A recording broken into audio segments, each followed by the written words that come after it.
এর আগে তো অপু বিশ্বাসকে আমি একটা হিরোর সাথেও ধরেছি, হাতে রাতে ধরেছি, তো সেদিন আমি কোন কিছু বলিনি। এটা আসলে অপু বিশ্বাস যা করলেন তার রেজাল্ট উপরওয়ালা তাকেই দিবেন।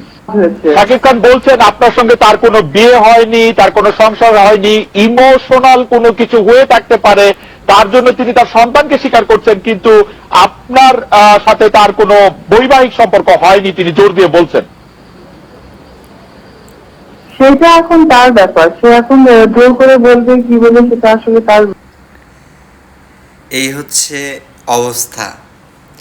যদি একটা মানুষ কারোর সাথে তার ওয়াইফ হোক বা হচ্ছে গার্লফ্রেন্ড হোক তাকে হাতে নাতে ধরে কোনো হিরোর সাথে, তারপর কি সেই মেয়ের প্রতি কোনো পুরুষের মন টানবে না?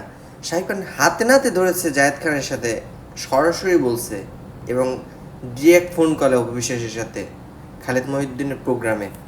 অপু বিশ্বাস জোর গলায় বলতে পারে নাই এই প্রোগ্রামে যে না তাদের বিয়ে হয়েছে, অমুক তারিখে বিয়ে হয়েছে, তাহলে ওটা কী ছিল, অমুক সময় যে বিয়ে হয়েছে সেই বিয়েটা কী ছিল, এগুলো কিছু বলতে পারে না অপু বিশ্বাস জোর করে শাহিদ খানের উপরে।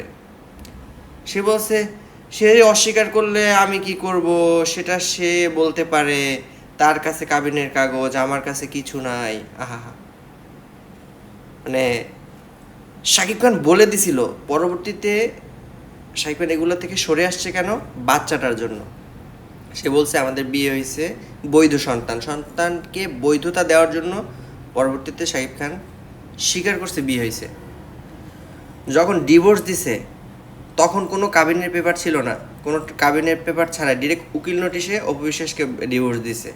তার মানে তাদের ভিতরে কোনো ইসলামিক যে শরীয়তের বিয়ে সেটা হয় নাই।